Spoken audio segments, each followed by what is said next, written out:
Assalamualaikum warahmatullahi wabarakatuh. Bismillahirrahmanirrahim. Subhanakallahumma Rabbana la ilma lana illa ma 'allamtana innaka antal alimul hakim wa tub 'alaina innaka antat tawwabur rahim wa taqabbal minna innaka antas samiul alim wa 'allimna min ladunka ilman nafi'a ya dzal jalali wal ikram. Allahumma aftah lana hikmataka wanshur 'alaina rahmataka ya dzal jalali wal ikram. Alhamdulillah. Lahumul Fatihah.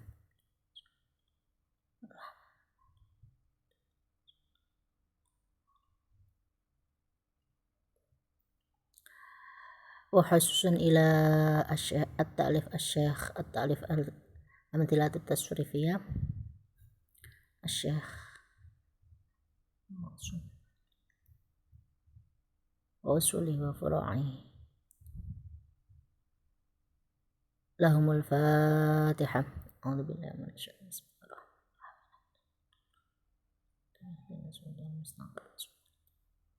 الرجيم.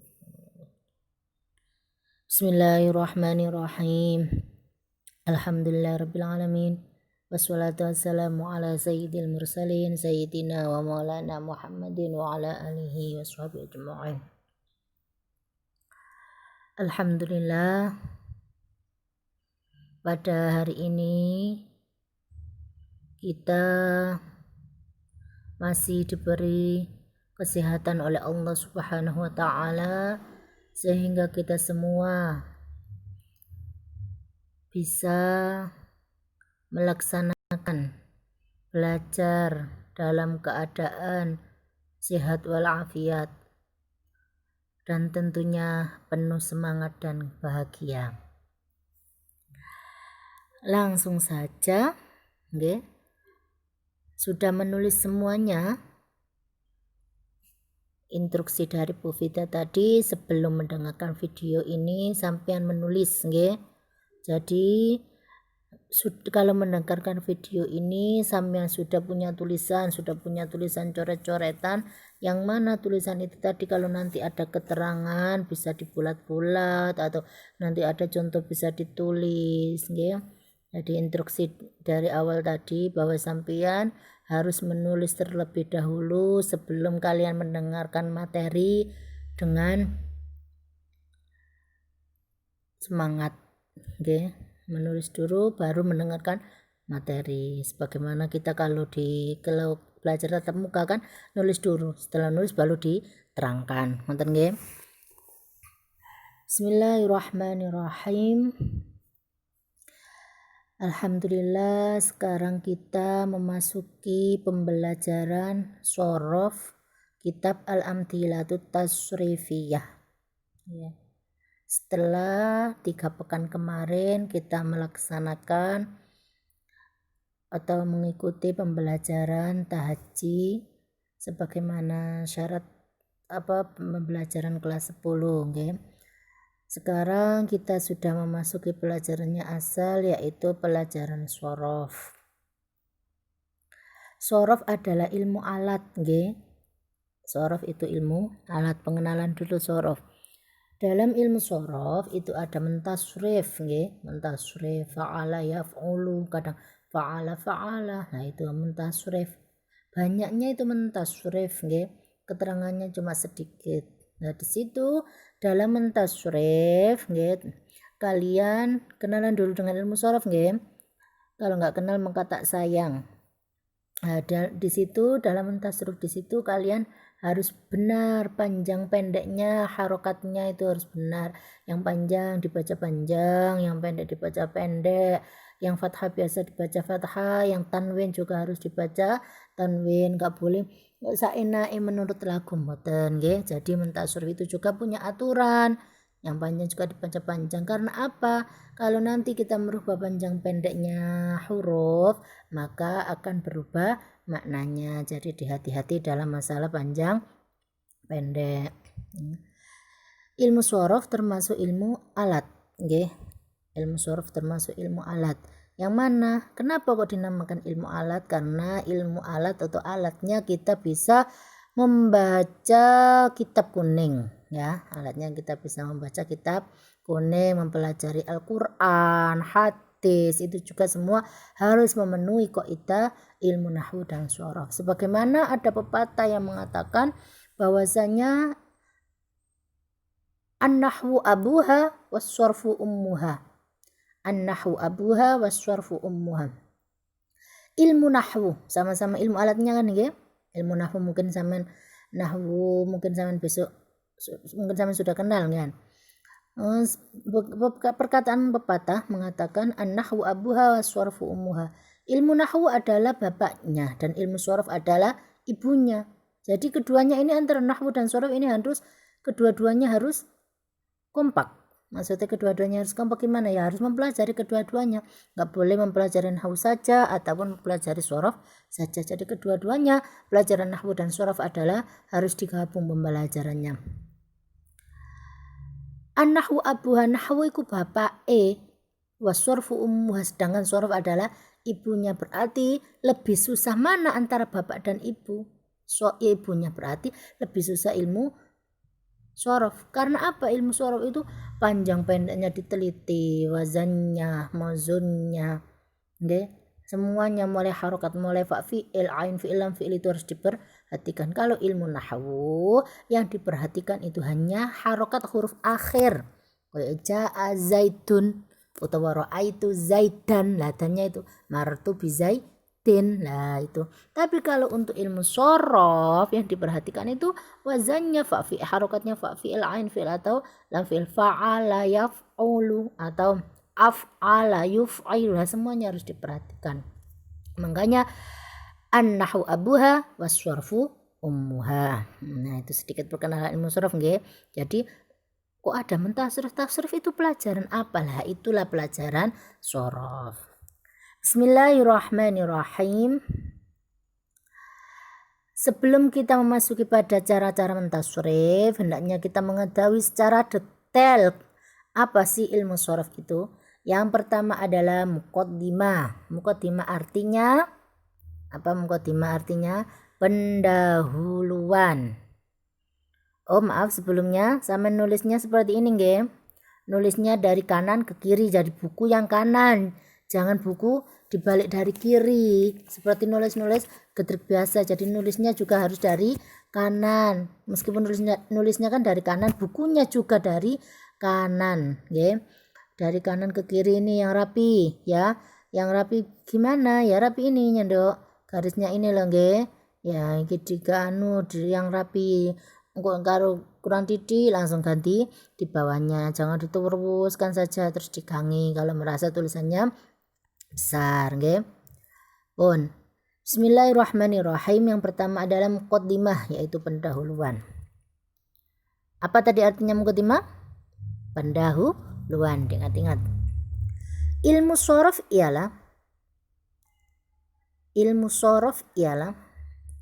ilmu yang digunakan untuk mengetahui tingkah bentuk kalimat. Saya ulangi, apa sih ilmu sorof itu? Ilmu yang digunakan untuk mengetahui tingkah bentuk kalimat, nggih.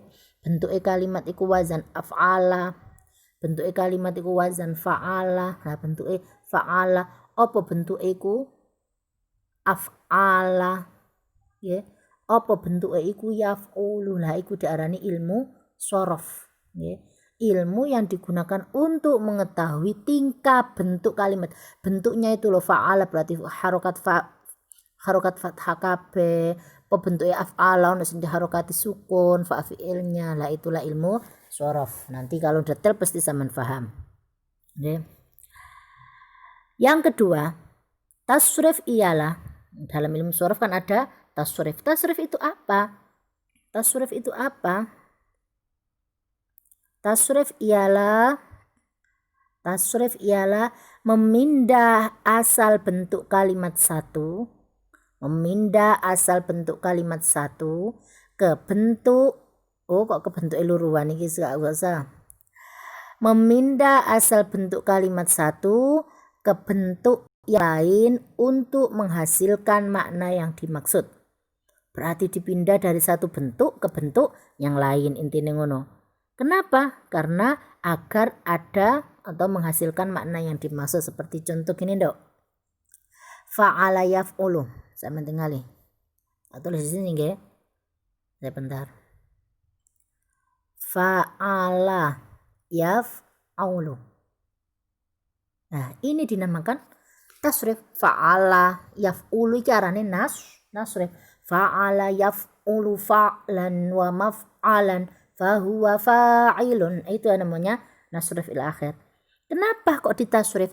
Karena mau memindah asal bentuk satu, membentukkan dari fa'ala satu bentuk nggih, dari fa'ala menjadi yaf'ulu, nah, ke bentuk yang lain sing asline fa'ala 3 huruf saja menjadi 4 huruf. Sudah berubah nama mboten?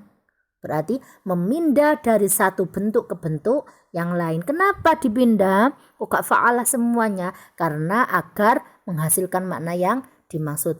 Fa'ala artinya sudah bekerja, okay? Sudah bekerja. Kalau yaf'ulu artinya lagi utawa akan bekerja. Sama apa ndak? Lagi akan bekerja. Sama apa ndak artinya fa'ala sama yaf'ulu? Tidak kan? Tidak sama. Okay?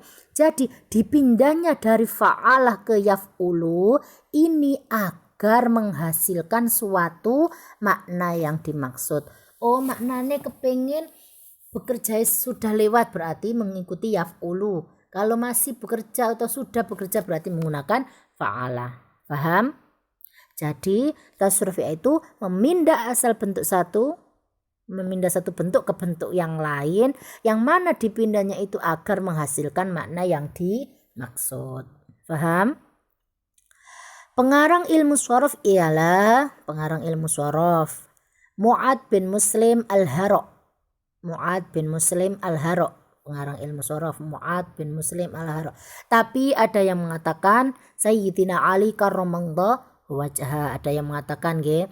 Jadi sing apa rene sahaiku sing iki Mu'ad bin Muslim al-Haro, tapi ada kol lain, ada yang mengatakan yaitu siapa? Sayyidina Ali karramallahu wajha. Lanjut, pengambilan ilmu shorof ialah kok ono ilmu shorof iku teko endi sih lah? Oh gak asal terus nggak ilmu shorof ngoten-ngoten, tapi ilmu shorof itu pengambilannya dari Al-Qur'an, Al-Hadis dan kalam-kalam Arab. Jadi orang anggar gawe mboten, tapi diambil baik dari Al-Qur'an. Oh berarti ono lafat iki fa'ala utawa ono lafat nasoro ini diambil dari Al-Qur'an atau diambil dari Al-Hadis atau kalam-kalam Arab. Paham nggih? Lanjut. Buah ilmu shorof ialah adapun buah atau manfaat atau faedah belajar ilmu shorof yaitu apa sih? Kok dikongkon belajar ilmu shorof yaitu menyelamatkan lisan. Lisan itu ucapan, menyelamatkan lisan dari kesalahan dalam membaca kalam Arab, serta menjaga tata bahasa Arab. Jadi buahnya atau manfaatnya kita belajar ilmu shorof itu untuk menyelamatkan ucapan kita, menyelamatkan lisan kita dari kesalahan engkau ketika membaca kalam-kalam Arab nggih. Engko membaca kitab kuning kono harokate. Membaca kitab kuning kono harokate. Loh, nah kok gundulan ngene iki terus diwaca piye kok kono harokate? Kok letter polos iki kok piye lah. Tapi kalau sampean menguasai ilmu shorof ya iso langsung tak maca meskipun kosongan. Maka iku manfaate belajar ilmu shorof serta menjaga tata bahasa Arab. Oh iki diwaca ngene, iki diwaca ngeten. Itu adalah manfaatnya ilmu shorof. Dalam ilmu shorof terdapat satu bina. Nah, ilmu shorof iki ono bina, ono sing jenenge bina. Ada wazan dan juga ada mauzun. Saya ulangi lagi. Dalam pelajaran ilmu sorof ini nanti sampean kenal bina, ada pembahasan atau ada materi bina, ada pembahasan wazan dan juga ada pembahasan mauzun. Sekarang kita mengetahui yang pertama yaitu bina. Bina ialah apa sih bina itu? Bina ialah kalimat yang dilihat dari segi huruf dan tata letaknya. Bina ialah kalimat yang dilihat dari segi huruf dan tata letaknya. Mungkin untuk bina ini samen sudah kenal nggih dalam pelajaran i'lal. Jadi nggak usah diterangkan di sorof karena dalam muqaddimah pembelajaran i'lal samian sudah diterangkan bina. Lah iku ngono ku koyo contone nggih. Saya ulang sedikit saja. Oke, nggak usah saya tulis macam-macam bina karena di i'lal sudah ada. Kayak contohnya, bina iku ono sing jenenge bina sahih, nggih. Bina iku ono sing jenenge bina sahih. Kayak lafat nasoro. Nasoro iki bina sahih. Ono sing diarani bina apa arane? Bina mudhoaf, kayak contohnya maddah. Lah ngene iki arane bina. Jadi kalimat yang dilihat dari segi huruf nek nasoro iki ana 3 huruf, nek maddah iki ana sing huruf sing di tasdid makanya diarani bina mudhaaf. Mungkin sudah diterangkan detail nggih ten nggone i'lal. Nah iki cuma mengulas sedikit saja. Jadi paham nggih bina nggih? Kalimat yang dilihat dari segi huruf dan tata letaknya. Langsung saja karena bina sudah ada di kitab i'lal, langsung saja ke wazan. Wazan ialah apa sih wazan itu? Lafadz yang digunakan untuk menimbang kalimat. Loh, kok ono lafadz ditimbang barang rek? Ya. Jadi ono timbangan, ono sing ditimbang. Ono sing nimbang ya ono sing ditimbang kukutuan. Ya. Yang pertama wazan iku lafadz yang digunakan untuk sing digawe itu nimbang. Kayak contohnya wazan iku hanya fa'ala nggih. Wazan iku lafadz fa'ala iki wazan. Ya, iki wazan nggih. Fa'ala. Yaf'ulu juga wazan. Nah, lafadz yang digunakan menimbang maksudnya piye menimbang yang untuk menyamakan.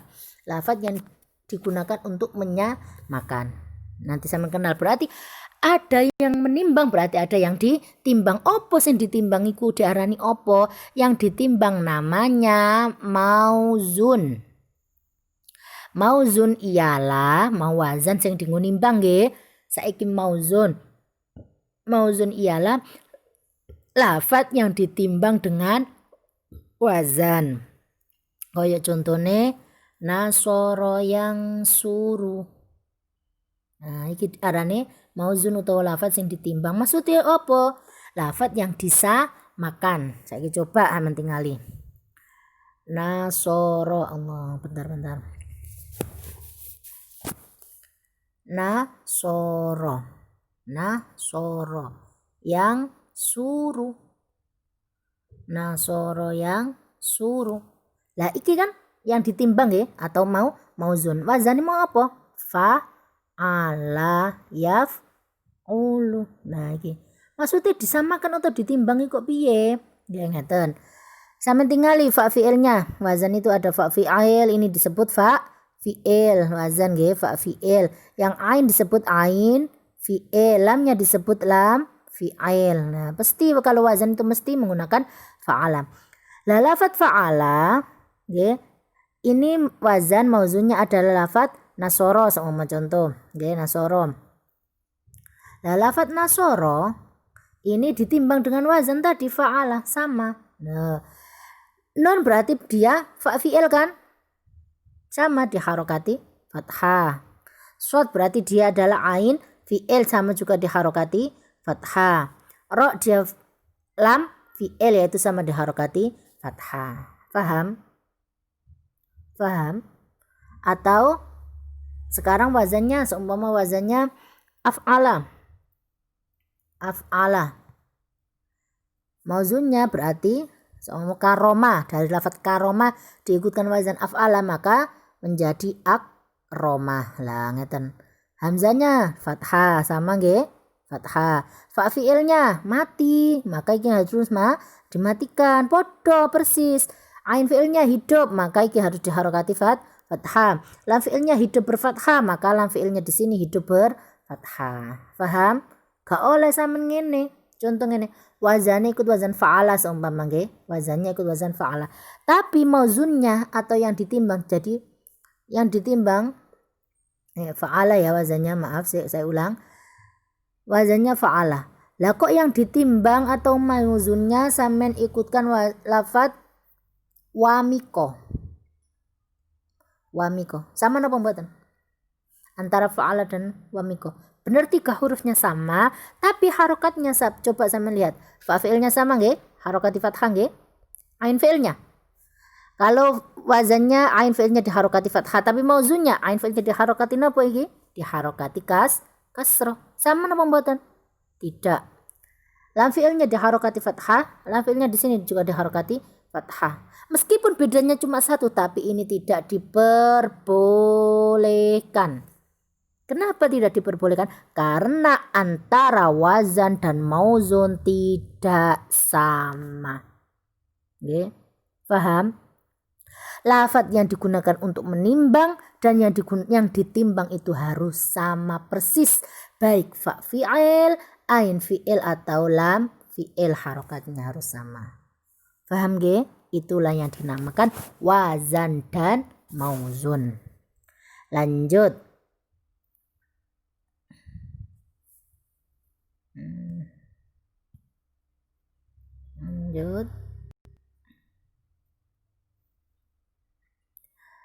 Tasrif. Tadi ada teman-teman tasrif nggih. Tasrif itu ada 2. Yang pertama yaitu tasrif istilahi dan yang kedua adalah tasrif lughawi. Tasrif istilahi ialah tasrif yang menghasilkan sighat. Nanti saya tahu sighat. Tasrif dieling-eling, tasrif yang menghasilkan sighat berarti diantaranya tasrif istilahi. Yang nomor 2, tasrif lughawi ialah tasrif yang menghasilkan waqi'. Sedangkan tasrif lughawi adalah tasrif yang menghasilkan waqi'. Paham nggih? Tentang tasrif. Jadi tasrif itu ada 2. Yang pertama yaitu tasrif istilahi, yang kedua adalah tasrif lughawi. Nek tasrif istilahi iku tasrif yang nek ditasrif menghasilkan sighat. Tapi nek tasrif lughawi adalah tasrif nek lafadz iku mau ditasrif menghasilkan waqi'. Dan yang menjadi poin penting pada pembahasan tasrif ini adalah kita kelas 10 belajarnya yang pertama yaitu tasrif istilahi. Nanti tasrif lughawi bisa dipelajari di kelas 11. Berarti kita nanti belajarnya adalah yang pertama yaitu tasrif istilahi atau tasrif yang menghasilkan sighat. Sighat ialah apa sih sighat iku? Sighat ialah kalimat yang dimulai dari fi'il madhi sampai isim alat. Sighat ialah kalimat yang dimulai dari fi'il madhi sampai isim alat. Kayak contohnya fa'ala fi'il madhi, yaf'ulu fi'il mudhari'. Lah itu nanti ada lanjutannya. Pokoknya sighat itu fi'il madhi, fi'il mudhari'. Ya seperti yang kita tasrif besok, fa'ala yaf'ulu fa'lan. Nah itu nanti fa'ala sighat fi'il madhi, yaf'ulu fi'il mudhari'. Lah itu adalah macam-macam sighat. Adapun waqi' ialah kalimat yang menunjukkan arti laki-laki atau perempuan, 1, 2 atau lebih banyak. Jadi nek kalimat kok menunjukkan arti laki-laki siji, biasanya mufrad, tasniyah, jamak ngoten niku nduk. Atau menunjukkan arti perempuan, nggih, muannas atau mudzakkar laki-laki.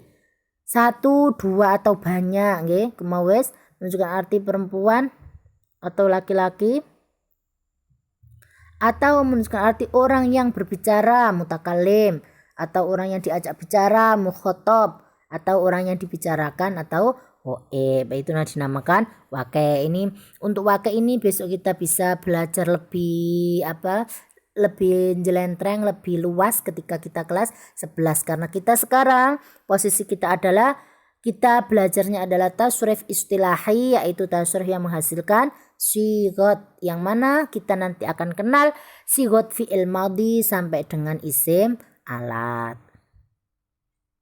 Faham untuk muqaddimah sorof ini? Faham ge? Kami rasa faham mulai dari tadi, diingat-ingat mulai dari apa ilmu sorof tadi, apa tasrif, pengarang ilmu sorof. Terus di dalam ilmu sorof itu ada bina, ada wazan, ada mauzun, okay?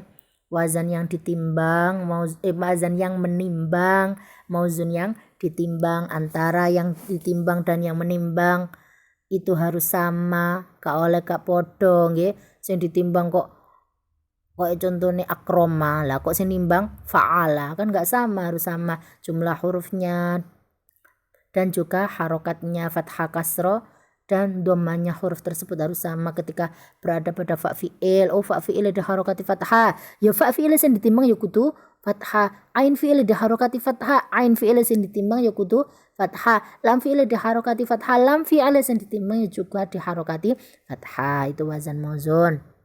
Dan tasrif ada dua, yaitu istilahi dan lugawi. Istilahi ku tasrif yang menghasilkan sigot atau gampangan nih ngene nduk. Nek tasrif istilahi gampangane tasrif yang mendatar.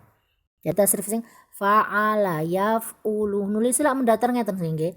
Tapi tasrif lugawi sing menghasilkan wak iku menurun ngene. Besok tadi kini fa'ala fa'alu, lah nulisnya menurun, iku lugawi. Nek mendatar ngene diarani istilahi. Nggih. Paham nggih? Mungkin ada yang ditanyakan? Ya, nanti kalau ada yang ditanyakan bisa lewat apa? WA, lewat WA-nya wali kelas, nggih. Wali kelas nanti bisa disampaikan ke Bu Fida, nggih. Mungkin sampai di sini pertemuan muqaddimah kita. Besok kita sambung lagi. Untuk muqaddimah ini tidak ada hafalan, nggih, tidak ada hafalan. Tugasnya tidak ada setor hafalan karena ini tidak dihafalkan, tapi sampean hafalkan sendiri biar sampean paham tentang ilmu sorof, tentang tasrif, tentang wazan, dan tentang mauzun, nggih. Yang penting kalau sampean belum paham, coba sampean baca berulang-ulang kali, nanti insya Allah paham, nggih. Insya Allah nanti paham. Pun mudah-mudahan pertemuan kita hari ini mendapat ridho dari Allah Subhanahu wa taala dan kita mendapatkan ilmu yang manfaat, barokah fitini wa dunya wal akhirah. Sebelum pelajaran sorof kami tutup, mari kita bersama-sama membaca doa selesai belajar. Bismillahirrahmanirrahim. Allahumma inni astaghfiruka ma 'allamtani faradduhu ilayya inda hajati ilaihi wala tunsinihi ya rabbal alamin. Allahumma inni astaghfiruka ma 'allamtanihi faradduhu ilayya inda hajati ilaihi wala tunsinihi ya rabbal alamin. Allahumma inni astaghfiruka ma 'allamtanihi faradduhu ilayya inda hajati ilaihi wala tunsinihi ya rabbal alamin. Bismillahirrahmanirrahim. Tugas kalian nanti adalah menulis yang tadi nggih, menulis mulai muqaddimah tadi. Ini mulai muqaddimah tadi ini ditulis di buku yang bagus dan rapi nggih, yang bagus dan rapi. Sampai ini nggih nulisnya nggih. Nanti difoto dan dikirimkan di aplikasi sebagaimana biasanya. Enggak usah ada tugas hafalan untuk sementara ini, hafalannya libur dulu nggih. Akhirul kalam, ihdinas siratal mustaqim. Assalamualaikum warahmatullahi wabarakatuh.